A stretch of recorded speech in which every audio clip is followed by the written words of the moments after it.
जो तनावग्रस्त है, एंग्शियस है, स्ट्रेस्ड है, उसकी जिंदगी में तनाव और चिंता और मनोविकार लगातार है। बस वो कुछ मौकों पर उघड़ जाता है, प्रदर्शित हो जाता है। और सुनिए बात, ये आपके लिए कोई खुशखबरी नहीं है कि आपका तनाव दिन में बस 2 ही 4 घंटे प्रकट होता है, बाकी समय अप्रकट रहता है। ये कोई खुशखबरी नहीं है। ऐसे समझ लीजिए कि अगर आपका तनाव 24 घंटे बना रह गया होता तो आप तनाव से मुक्त हो गए होते। आपका तनाव बना और बचा ही इसलिए रह जाता है क्योंकि वो 18-20 घंटे छुपा रहता है। अगर वो 24 घंटे अपनी उपस्थिति दर्ज कराने लगे तो आप उससे आजाद हो जाएंगे, क्योंकि जी नहीं पाएंगे आजाद हुए बिना। बात समझ में आ रही है? हम गलत जीवन जी ही इसीलिए पाते हैं क्योंकि गलत जीवन का दुष्परिणाम लगातार नहीं अपना अनुभव कराता। अगर कोई ऐसी व्यवस्था हो पाती कि जो गलत जीवन जी रहे हैं उनको उसी समय तत्काल अपनी गलती का फल मिल जाता, तो गलतियां होनी ही बंद हो जाती।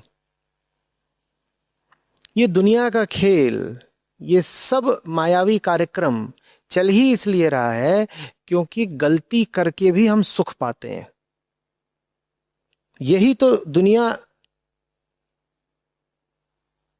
के मध्य में ठुकी हुई कील है। इसी के इर्द गिर्द तो दुनिया नाच रही है। इसी चीज ने तो दुनिया का समीकरण पूरा बिगाड़ रखा है कि तुम एकदम गलत काम करके, एकदम निकृष्ट काम करके भी सुख पाते हो। अगर ऐसा हो पाता कि गलत काम करोगे तत्काल दुख मिलेगा तो गलती करता कौन? लेकिन ऐसा नहीं होता। और हमें और ज्यादा भ्रमित करने के लिए एक चीज और होती है। आप बिल्कुल सही काम करके भी दुख पा सकते हो। अगर ऐसी व्यवस्था होती कि सही काम करोगे तो अनिवार्यतः सुख ही मिलेगा, तो सब सही ही काम करते। तो हमें यह लगता है कि हमने जो करा अंजाम उससे बिल्कुल भी संबंधित नहीं था। घटिया काम करा और अंजाम क्या मिला? बहुत बढ़िया। चोरी की लेकिन देखो कितने पैसे आ गए। घटिया काम किया, सुख मिला। माया समय बन के खड़ी है, माया काल बनकर खड़ी है। निश्चित रूप से तुमने करा है वो काम घटिया है तो उसका अंजाम भी घटिया होगा, पर समय लग सकता है उसके अनुभव में। सजा मिलेगी, सजा तय हो गई। जिस क्षण तुमने गलत काम किया उसी क्षण सजा तय हो गई, लेकिन तुम सजा का अनुभव करोगे उसमें अभी समय लगेगा। ये समय ही हमें धोखा दे जाता है। हमें लगता है कि अरे सजा तो मिली ही नहीं। सजा मिलेगी, समय लगा कर मिलेगी। और अगर तुम थोड़े संवेदनशील आदमी हो तो समय कम लगेगा, तुम जल्दी समझ जाओगे कि सजा मिल गई है। तुम जितने ज्यादा मोटी चमड़ी के आदमी हो तुम्हें उस सजा का अनुभव करने में उतना ज्यादा समय लगेगा। लेकिन फिर मोटी चमड़ी का होना अपने आप में एक सजा है। तो बताओ सजा देर से मिली कि जल्दी मिल गई? बात समझ में आ रही है? हम्म?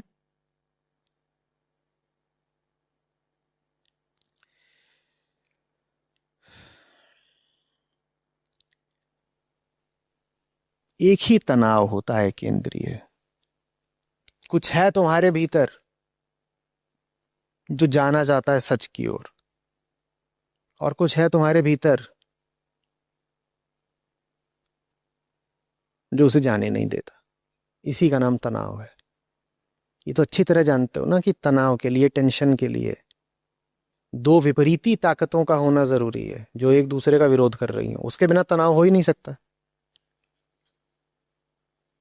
हम सबके भीतर वो दोनों ताकतें मौजूद हैं, इसीलिए हम सब तनाव के ही पुतले हैं। तनाव मनुष्य की अनिवार्यता है। क्योंकि मनुष्य को दो परस्पर विरोधी चीजें अपनी अपनी दिशा में खींच रही हैं। तनाव तो हो गई। जैसे कोई रस्सी हो जो दो सिरों पर दो तरफ को खींची जा रही हो। रस्सी तक तो ठीक, सोचो कि एक हाथ तुम्हारा एक दिशा को खींच रहा है और एक हाथ तुम्हारा एक दिशा को खींच रहा है, हाथ तक तो ठीक। सोचो तुम्हारे दिल के ही दो फाड़ हो गए हैं, एक हिस्सा इधर को जा रहा है, एक हिस्सा उधर को जा रहा है। तनाव तो होगा ना। आदमी इसी तनाव का ही नाम है। ये तनाव दो तीन तरीकों से दूर किया जा सकता है, लोग करते हैं। बताऊं तरीके? एक तरीका है आसान, सुविधाजनक।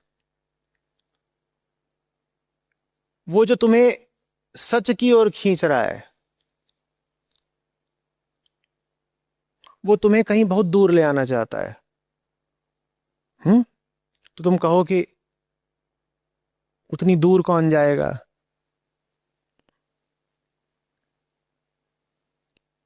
तुम अपने जीवन में उसी ताकत को जीत जाने दो जो तुम्हें तुम्हारे बहुत करीब के झूठ से बांध रही है।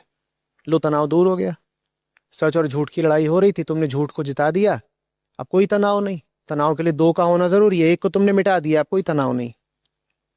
और झूठ को जिताना ज्यादा सरल है। क्यों? सच दूर का है, झूठ करीब का है। सच कमाना पड़ता है, झूठ हम लेकर पैदा होते हैं। सच अविश्वसनीय है, सच अकल्पनीय है, सच अप्रत्याशित है, सच अदृश्य है। झूठ, झूठ सामने का है, झूठ प्रकट है, झूठ सप्रमाण है, सच अप्रमेय है। झूठ को जिताने के लिए हमारे पास कई तरीके के तर्क हैं और सच सब तर्कों से परे है।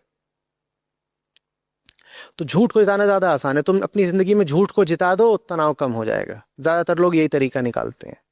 तुम देखते नहीं हो, कितने ही घूम रहे होते हैं, वो ठट्ठे मार रहे हैं और हा हा हा कर रहे हैं और बिल्कुल सुख विभोर लग रहे हैं, देखे हैं ना लोग।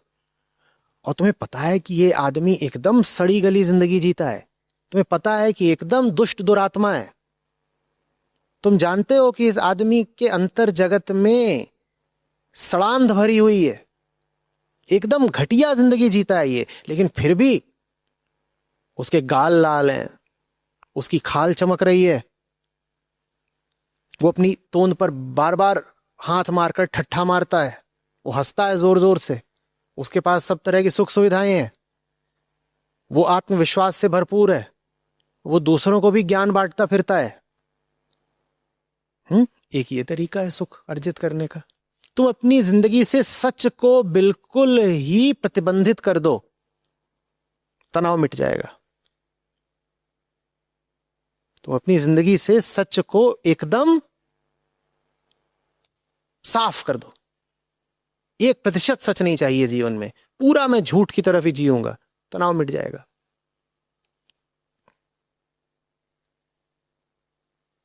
तनाव कम करने का दूसरा तरीका, पाखंड।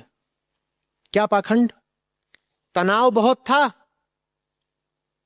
दो चीजें थी तुम्हें जो दो दिशाओं में खींच रही थी, तुमने अपने आप को आधा आधा बांट दिया। तुमने आधा इसको दे दिया, आधा उसको दे दिया, तनाव नहीं रहेगा ना। किसी रस्सी के दोनों सिरों को खींचा जा रहा है, उस रस्सी को ही बीच से काट दो, अब तनाव बचेगा?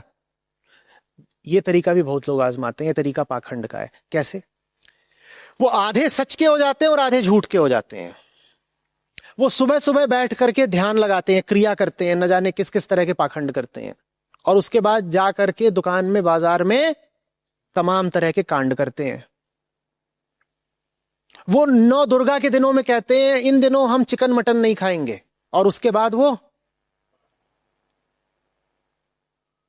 ये पाखंड का तरीका है। आधे आधे बट जाओ, आधे आधे बट जाओ। दफ्तर अगर घूस लेने भी जा रहे हो तो दही शक्कर खा के जाओ। ये क्या कर रहे हैं? अरे पतिदेव दफ्तर के लिए निकल रहे हैं, इन्हें दही शक्कर चटाना है, और ये दफ्तर में आके करेंगे क्या? घूस खाएंगे। ये पाखंड कि एक तरफ धार्मिक भी कहला रहे हैं और दूसरी तरफ सारे पाप भी करे जा रहे हैं। ये तरीका भी बहुत लोग आजमाते हैं। इस तरीके के फायदे ये हैं कि तुम बच जाते हो अपनी नजरों में राक्षस होने से। ये जो दूसरा तरीका है ये इस मामले में ज्यादा उपयोगी है। तुम अब अपने आप को सम्माननीय बोल सकते हो। तुम साल में 1-2 बार मंदिर हो आते हो, तुम एक आध बार तीर्थ भी कराते हो, तुम जाके किसी मंदिर में चंदा दे आते हो, तो तुमने अपने जीवन का कुछ हिस्सा सत्य को, धर्म को दे रखा है और अपने जीवन का बाकी हिस्सा तुमने दे रखा है भूख। अब तनाव नहीं रहेगा, अब तुम खुश हो। तुम कहते हो मैं करता हूंगा बहुत काली करतूतें, मैं ध्यान भी तो लगाता हूं, मैं पूरे हफ्ते नारकीय जीवन जीता हूंगा, मैं हर शनिवार मंदिर भी तो जाता हूं, मेरे मन में तमाम तरह की विकृतियां होंगी, मलिनताएं होंगी, लेकिन मैं सब धार्मिक रस्मों और रिवाजों का पालन तो करता हूं। ऐसे बहुत लोग मिलेंगे तुम्हें, और ये लोग अपनी ही नजरों में खूब बढ़े चढ़े होते हैं। ये मानेंगे ही नहीं कि इन्होंने भीतर एक पाखंड रच रखा है। तो मैं 2 तरीके बताए तनाव कम करने के। अब तीसरा तरीका तनाव कम करने का। अब ये कोई तरीका है ही नहीं, ये तो इतनी सीधी सहज बात है कि इसको मैं तरीका क्या बोलूं। कुछ समझे क्या?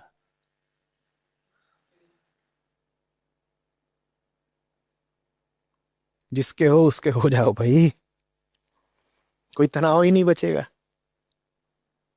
हम्म। मनमस्त हुआ, अब क्यों बोले। तीसरा तरीका ये तनाव कम करने का, ये सबसे सहज तरीका है, पर बुद्धि तुम्हारी भ्रष्ट हो तो तुमको ये सबसे कठिन तरीका लगता है, सबसे महंगा, जबकि है ये सबसे आसान। बाकी दोनों तरीके तुमको खूब सुहाएंगे।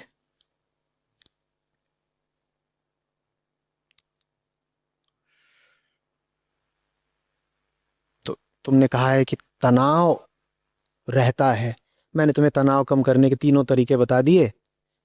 अब चुनाव तुम्हारा है, तुम्हें जो तरीका चुनना हो चुन लो।